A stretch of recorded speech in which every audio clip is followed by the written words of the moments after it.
This is Antarctica in all its glory. About twice the size of Australia, and about 98% of it is covered in ice, which averages 1.9 kilometers thick. That's 6,200 feet. Wow. It covers just about all of Antarctica except for the McMurdo dry valleys where there's some researchers stay, and the northernmost parts of Antarctic Peninsula.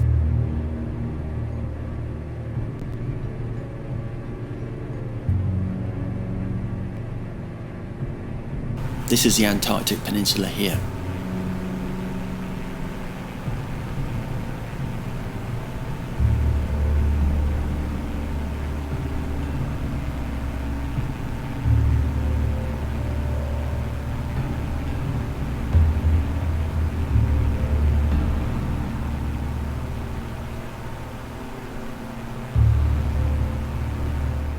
Antarctica, on average, is the coldest, driest and windiest continent and has the highest average elevation of all the continents.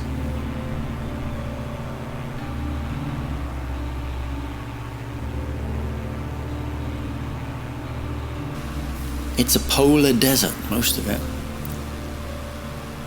with average annual rainfall of only 200 millimeters, that's 7.9 inches, along the coast and far less inside.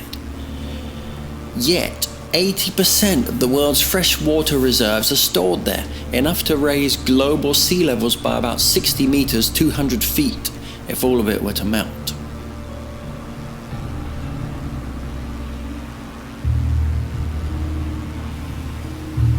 There's very few terrestrial vertebrates that live in Antarctica, and those that do are limited to the subantarctic islands.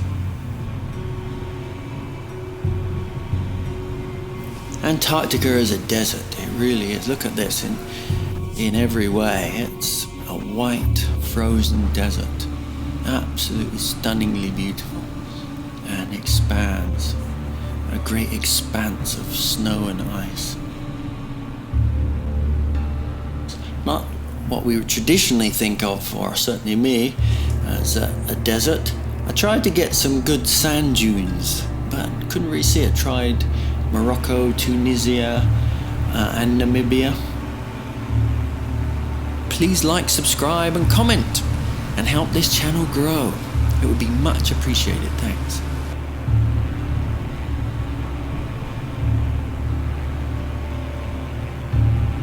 I haven't seen a sundog yet, which is another frequent atmospherical optical phenomenon. It's a bright spot beside the true sun.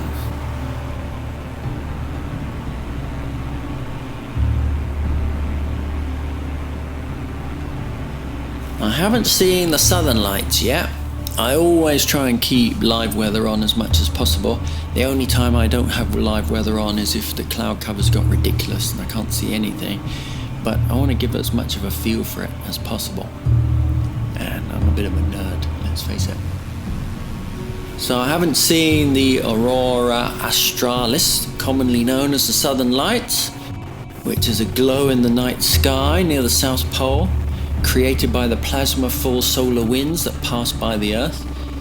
But I'm guessing this is diamond dust, which is a ground-level cloud composed of tiny ice crystals. Seems to do this quite a bit. So, excellent.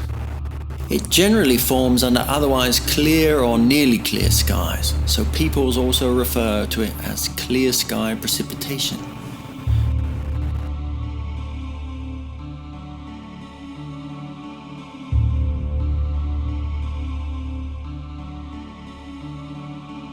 Now, it being one of the poles, as you know, I'm sure, that days don't follow like ours.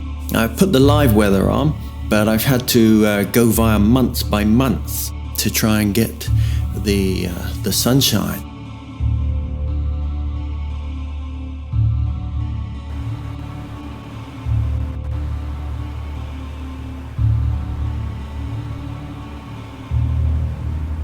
As we're flying, I put it in active pause, as you can see, and then change the month.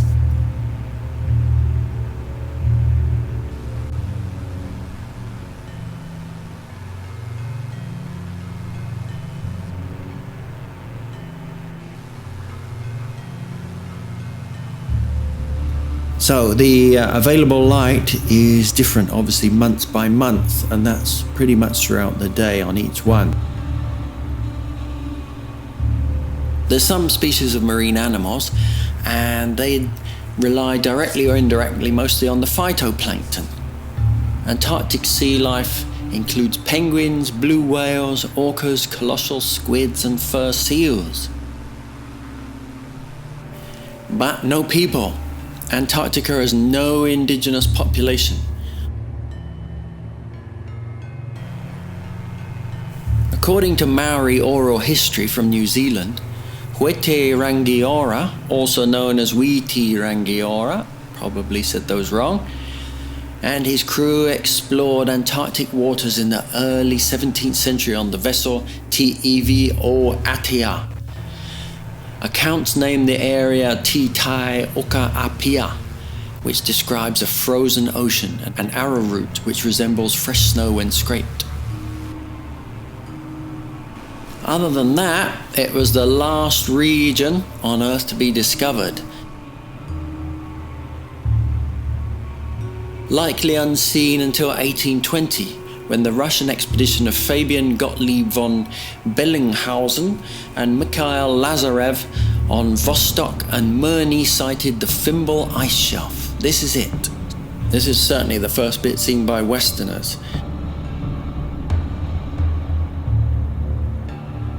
Look at it. They were greeted by this big wall of ice. Amazing.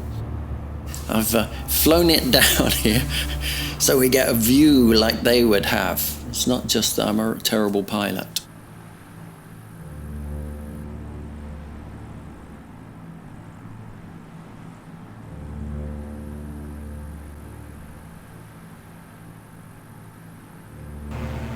It remained unseen for the rest of the 19th century because of its harsh environment, lack of easily accessible resources and isolation. But in 1840, there was an American expedition under Lieutenant Charles Wilkes and a separate French expedition under Jules Dumont d'Urville.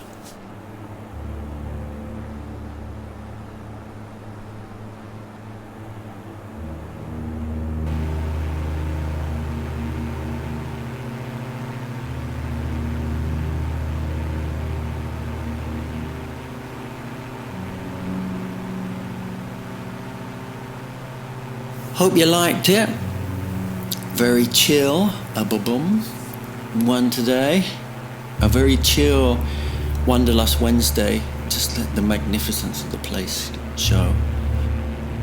There's a sea of statistics, of course, but I didn't want to list them all. I think it's interesting enough just having a look. Hope you enjoyed it. Please don't forget to like and subscribe and comment. And I'll see you on the next Wanderlust Wednesday. Check out the other videos in the series, ding the bell icon for more Wanderlust Wednesdays, and I wish you all the best.